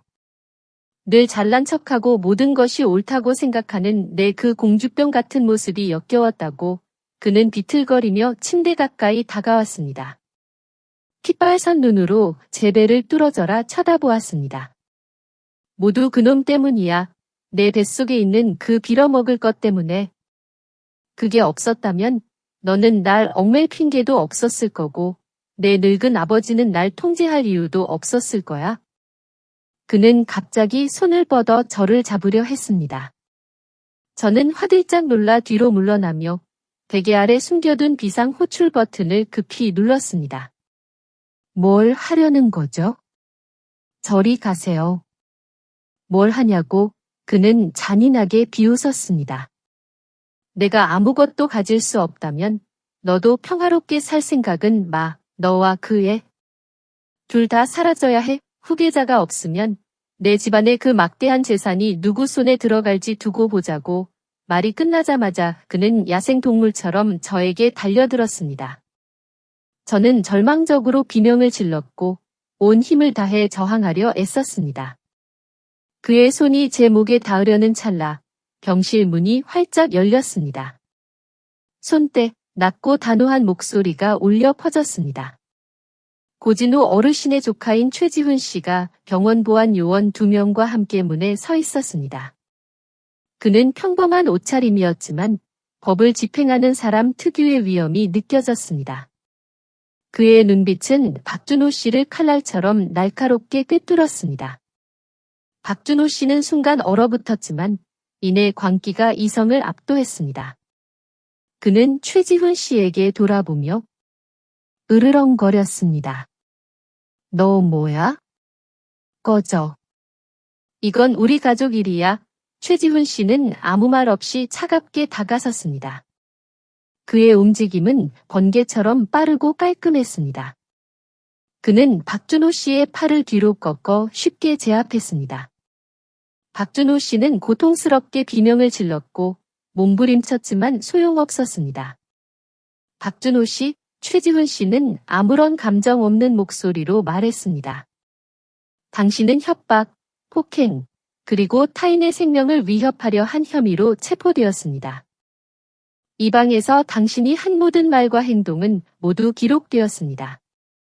당신은 묵비권을 행사할 수 있으며 당신이 하는 모든 말은 법정에서 당신에게 불리한 증거로 사용될 수 있습니다. 박준호 씨는 얼어붙었습니다.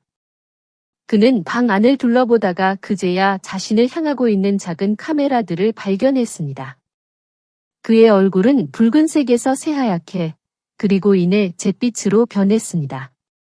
그는 자신이 완벽한 덫에 걸렸다는 것을 깨달았습니다.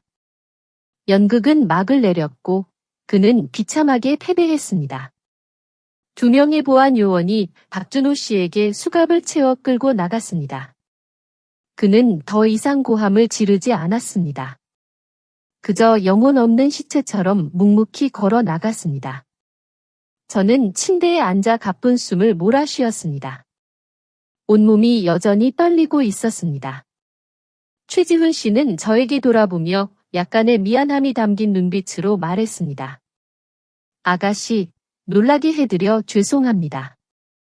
괜찮으십니까? 저는 고개를 가로저으며 감사하다는 미소를 애써 지었습니다. 괜찮습니다. 제때 와주셔서 감사합니다. 하늘의 그물은 성그러 보여도 결코 죄인을 놓치지 않는 법. 박준호 씨, 당신은 결국 당신의 죄에 대한 대가를 치러야 했습니다. 박준호 씨와의 대결에서 받은 극심한 충격과 스트레스는 제 몸의 한계를 넘어섰습니다. 그가 끌려나가자마자 아랫배에서 격렬한 통증이 밀려왔습니다. 따뜻한 물이 흘러나오는 것을 느꼈습니다. 양수가 터졌어요. 조산이에요. 선생님, 빨리 와주세요. 최지훈 씨의 다급한 외침이 들렸고 제 시야는 점점 흐려지기 시작했습니다. 저는 급히 분만실로 옮겨졌습니다. 부모님도 와 계셨습니다. 어머니의 얼굴은 눈물로 얼룩져 있었고 아버지는 애써 침착함을 유지하려 했지만 굳게 쥔 두 손은 그분의 극심한 걱정을 말해주고 있었습니다. 민서야, 힘내렴. 엄마 아빠가 여기 있을게. 분만실 문이 닫히기 전 어머니의 목소리가 제 귓가에 맴돌았습니다. 진통은 거세게 몰아쳤고 제 몸을 찢어버릴 듯한 고통이었습니다. 하지만 그것은 제가 그동안 겪었던 마음의 고통에 비할 바가 아니었습니다. 저는 이를 악물고 모든 힘을 쏟아냈습니다. 증오 때문이 아니었습니다. 곧 태어날 작고 소중한 생명에 대한 사랑 때문이었습니다. 제 아기, 그 아이는 반드시 살아야 했습니다. 햇빛을 봐야 했습니다. 그 아이는 저의 유일한 희망이자 제가 계속 싸워나갈 이유였습니다. 죽음과 사투를 벌인 지 여러 시간 후 마침내 맑고 깨끗한 아기의 울음소리가 분만실의 긴장된 공기를 갈랐습니다. 아들입니다. 사모님. 아주 건강해요. 간호사님이 미소 지으며 피와 양수로 뒤덮인 아기를 제 가슴 위에 올려주었습니다. 그 순간 저의 모든 고통은 사라졌습니다. 저는 울었습니다. 하지만 그것은 행복의 눈물이었습니다. 저는 아이를 품에 안고 그 아이의 따뜻한 온기와 심장 박동을 느꼈습니다. 제 아들, 드디어 만나게 되었습니다. 저는 아이의 이름을 김민준이라고 지을 것입니다. 민준은 밝고 빛나는 미래라는 뜻입니다. 제 아들의 인생이 늘 찬란하고 평화롭기를, 저처럼 폭풍우를 겪지 않기를 바랐습니다. 제가 회복실로 옮겨졌을 때 장 변호사님이 환한 미소를 지으며 기다리고 있었습니다. 아가씨, 산모와 아기 모두 건강하시다니 정말 다행입니다. 저도 기쁜 소식을 전해드리고 싶습니다. 그는 엄숙하게 서류철을 탁자 위에 놓았습니다. 저희가 제출한 부인할 수 없는 증거들, 특히 박준호 씨가 병실에서 아가씨를 협박하고 폭행하려 했던 영상 녹화 증거를 바탕으로 법원에서 최종 판결을 내렸습니다. 장 변호사님은 헛기침을 한 번 하고 또렷하게 판결문을 읽어 내려갔습니다. 첫째, 법원은 김민서 씨의 이혼 소송을 받아들입니다. 김민서 씨와 박준호 씨의 결혼은 공식적으로 종료됩니다. 둘째, 박준호 씨의 외도, 사기, 폭행 행위로 인해 재산 분할은 김민서 씨에게 유리한 방향으로 결정됩니다. 김민서 씨의 결혼 전 개인 재산, 즉 혼수금은 전액 보전됩니다. 혼인 기간 동안 형성된 재산 또한 김민서 씨에게 유리하게 분할됩니다. 박준호 씨는 김그룹에서 빼돌린 50억 원을 전액 반환해야 합니다. 강남 아파트와 스카이가든 펜트하우스는 김민서 씨의 물질적, 정신적 손실에 대한 보상으로 김민서 씨의 소유가 됩니다. 셋째, 아이 양육권에 관하여 김민준 군은 김민서 씨가 단독으로 양육합니다. 박준호 씨는 친권을 박탈당하며 모자에게 100m 이내로 접근할 수 없습니다. 장 변호사님은 덧붙였습니다. 또한 사기, 재산 편취, 살해 협박 등의 혐의로 검찰은 형사사건 기소를 결정했습니다. 박준호 씨는 오랜 기간 감옥에서 지내야 할 것입니다. 법망은 죄인을 결코 놓치지 않습니다. 마침내 정의가 실현되었습니다. 박준호 씨는 자신이 저지른 모든 죄에 대한 대가를 치렀습니다. 이지은은 박준호 씨가 체포되었다는 소식을 듣고 태국으로 도주하려 했지만 국제수배령에 따라 태국 공항에서 체포되어 곧 한국으로 송환되어 사기 및 공동범죄 혐의에 직면하게 될 것이었습니다. 저는 아기 침대에서 깊이 잠든 아들을 바라보며 왠지 모를 평화로움에 잠겼습니다. 폭풍은 지나갔고 하늘은 다시 맑게 개었습니다. 이제부터 제 인생은 새로운 장을 시작할 것입니다. 저와 제 아들, 그리고 눈앞에 펼쳐진 밝은 미래만이 있는 새로운 장을 말입니다. 박준호에게서 제 삶을 되찾은 지 3년이 흘렀습니다. 시간은 정말 최고의 약이었습니다. 그것은 상처를 치유했을 뿐만 아니라 과거의 먼지를 씻어내어 더 찬란하고 의미 있는 새로운 장을 시작할 수 있게 해주었습니다. 이제 37살이 된 저는 더 이상 과거의 김민서가 아니었습니다. 더 이상 사랑에 눈멀었던 순진한 아가씨도 아니었고 증오에 잠겨 고통받던 여인도 아니었습니다. 저는 폭풍을 지나왔고 삶의 짠맛을 충분히 맛보아 평화의 달콤함을 소중히 여길 줄 아는 여인이었습니다. 제 마음속의 상처는 여전히 남아있지만 더 이상 쓰리지는 않습니다. 때때로 날씨가 변할 때마다 그 상처는 저의 일부가 되어 저에게 강인함, 관용, 그리고 저 자신의 가치를 일깨워주는 소중한 교훈이 되었습니다. 저는 넘어지는 것이 두려운 것이 아니라 다시 일어설 용기가 없는 것이 더 두렵다는 것을 배웠습니다. 타인을 용서하는 것이 사실은 저 자신을 해방시키는 방법이라는 것을 배웠습니다. 재계에서 저는 존경받는 인물이 되었습니다. 김그룹의 김민서 CEO는 아름다움뿐만 아니라 뛰어난 능력, 결단력, 그리고 냉철한 판단력으로 유명했습니다. 저는 김그룹을 수많은 난관을 헤치고 아버지께서도 놀랄만한 성과를 달성하도록 이끌었습니다. 저는 세상 모든 사람들에게 여성도 어떤 남자에게도 의존할 필요 없이 게임의 주인이 될 수 있다는 것을 증명해 보였습니다. 하지만 저의 가장 큰 성공이자 가장 큰 자부심은 바로 민준이입니다. 제 아들은 이제 영리하고 똑똑한 아이가 되었습니다. 매일 아들과 함께하고 아들이 자라나는 것을 보는 것은 인생이 제게 준 값진 선물입니다. 저는 저의 상처가 아들에게 영향을 미치도록 두지 않았습니다. 저는 늘 아들에게 사랑, 인애, 그리고 용기에 대해 가르쳤습니다. 아들이 좋은 남자, 자신 곁의 여인을 존중하고 사랑할 줄 아는 남자가 되기를 바랐습니다. 저와 최지훈 씨의 관계 또한 새로운 단계로 접어들었습니다. 더 이상 조심스러운 탐색도 은밀한 관심도 아니었습니다. 우리는 이제 진정한 삶의 동반자로서 함께하고 있습니다. 그는 저의 연인일 뿐만 아니라 저의 가장 믿음직한 친구이자 동반자입니다.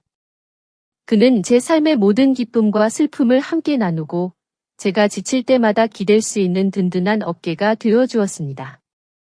그의 곁에서 저는 강한 척 애쓸 필요가 없습니다.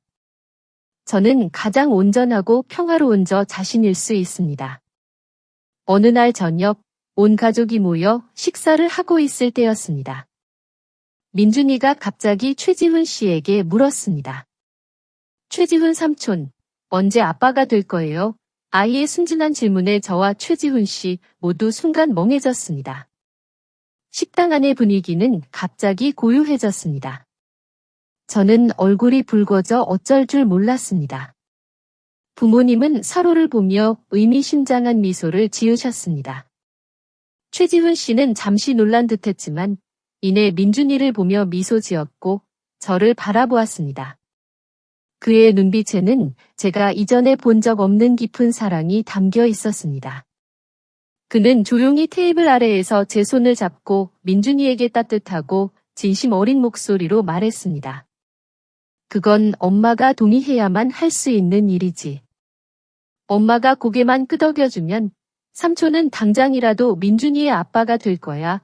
제 심장이 빠르게 뛰었습니다. 그는 온 가족 앞에서 소박하지만 더없이 따뜻한 방식으로 저에게 청혼하고 있었던 것입니다. 저는 그의 눈을 바라보았습니다. 그 속에는 저의 모습, 민준이의 모습, 그리고 행복한 미래의 모습이 담겨 있었습니다.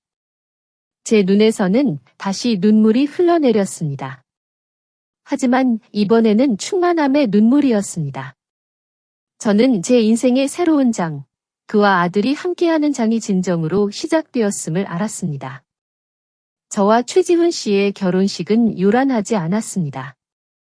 가족과 가장 가까운 친구들만 참석한 가운데 바닷가에서 진행된 따뜻한 파티였습니다. 저는 화려하고 복잡한 웨딩드레스 대신 단순하고 단아한 흰색 실크 드레스를 선택했습니다. 저는 더 이상 거칠애가 필요하지 않았습니다. 진정한 행복은 마음의 평화 속에 있다는 것을 깨달았기 때문입니다. 반지를 교환하는 순간 바다의 찬란한 노을 아래 최지훈 씨는 저를 바라보았습니다. 그의 눈빛에는 온 세상의 사랑이 담겨 있었습니다. 김민서 씨, 그는 감격의 찬 목소리로 말했습니다. 제가 당신에게 폭풍 없는 삶을 약속하지는 않겠습니다. 하지만 바다가 거칠 때마다 제가 당신을 위한 등대가 되어줄 것을 약속합니다. 제가 당신이 원하는 모든 것을 가져다 주겠다고 약속하지는 않겠지만 제가 가진 모든 것을 당신에게 바치겠다고 약속합니다. 저와 결혼해 주겠습니까? 저는 행복의 눈물 속에서 미소 지으며 고개를 끄덕였습니다. 네, 동의합니다. 작은 턱시도를 입은 민준이가 저희에게 반지를 가져다 주었습니다. 아이는 환하게 웃으며 만세. 엄마 결혼한다. 나도 최지훈 아빠 생겼다. 라고 외쳤습니다. 아이의 맑은 웃음소리는 사람들의 박수 소리와 어우러져 행복의 교향곡을 만들어냈습니다. 결혼 후 저희의 삶은 평온하고 소박하게 흘러갔습니다. 최지훈 씨는 저와 민준이가 살고 있는 김 회장님 댁으로 들어왔습니다. 그는 좋은 남편일 뿐만 아니라 훌륭한 아빠였습니다. 그는 민준이와 함께 공부하고 놀아주며 민준이의 수많은 왜요? 라는 질문에 인내심 있게 대답해 주었습니다. 그는 민준이의 삶에서 아버지의 빈자리를 완벽하게 채워주었습니다. 저희는 여전히 일하는 사람들이었고 프로젝트와 계획들로 바빴습니다. 하지만 저희는 균형을 잡는 법을 배웠습니다. 아무리 바빠도 저녁 식사는 온 가족이 함께하기로 규칙을 정했습니다. 주말은 온전히 가족을 위한 시간이었습니다. 함께 소풍을 가거나 시골 부모님을 찾아뵙거나 아니면 그저 집 정원에서 함께 시간을 보냈습니다. 어느 이른 아침, 저는 최지훈 씨의 따뜻한 품 속에서 잠이 깼습니다. 그는 여전히 깊이 잠들어 있었고 그의 얼굴은 온화하고 평화로웠습니다. 저는 조용히 그의 팔을 풀고 창가로 다가섰습니다. 저 밖으로는 새벽 햇살이 서서히 솟아오르며 하늘 한 조각을 분홍빛으로 물들이고 있었습니다. 하루의 첫 햇살이 나뭇잎 사이를 뚫고 들어와 아직 이슬에 젖은 잔디 위에서 춤을 추고 있었습니다. 민준이도 이미 깨어나 뒤에서 제 다리를 꼭 안았습니다. 엄마, 좋은 아침. 저는 몸을 굽혀 아들을 품에 안고 아들의 보드라운 머리카락에 입을 맞췄습니다. 좋은 아침. 엄마의 작은 햇살, 최지훈 씨도 어느새 저희 곁으로 다가와 두 모자를 함께 품에 안았습니다. 저희는 말없이 함께 서서 아름다운 일출 풍경을 감상했습니다. 저는 그의 어깨에 머리를 기댔고 평화로움이 제 세포 하나하나에 스며드는 것을 느꼈습니다. 제 삶은 한때 겨울밤처럼 차갑고 배신과 증오의 폭풍 속에 잠겨 있었습니다. 하지만 이제 모든 것을 지나온 후 새벽이 밝아왔습니다. 행복과 사랑, 그리고 눈앞에 활짝 펼쳐진 밝은 미래의 새벽이었습니다. 저는 미소 지었습니다. 만족스러운 미소였습니다. 폭풍을 지나 평화로운 이 순간들을 소중히 여길 줄 알게 해준 인생에 감사했습니다. 세상에는 늘 인과응보의 법칙이 있습니다. 박준호 씨와 이지은 씨의 삶은 그 법칙을 여실히 보여주었습니다. 이지은은 결국 태국에서 체포되어 한국으로 송환되었고 사기죄와 불법 재혼죄로 수년간의 징역형을 선고받아 감옥에서 지난 날을 후회하며 살아가고 있습니다. 화려한 삶을 꿈꾸던 그녀의 욕망은 차가운 감옥벽 앞에서 산산조각이 났습니다. 박준호 씨의 삶은 더 비참했습니다. 모든 재산을 잃고 가족 회사는 파산했으며 그는 사회의 냉대 속에서 비루한 삶을 살게 되었습니다. 한때 김그룹의 부사장이었던 그는 지금 작은 공장에서 육체노동을 하며 하루하루를 연명하고 있습니다. 술로 밤을 지새우는 그의 모습은 제가 알던 그 박준호 씨가 아니었습니다. 어느 날 그의 아버지인 박만 씨가 저를 찾아왔습니다. 늙고 초라해진 모습으로 제 앞에서 무릎 꿇고 아들을 도와달라고 애원했습니다. 저는 그에게 직접적인 도움은 거절했습니다. 그것이 그에게 진정한 도움이 되지 않을 것이라는 것을 알았기 때문입니다. 대신 저는 그에게 한 가지 방법을 제시했습니다.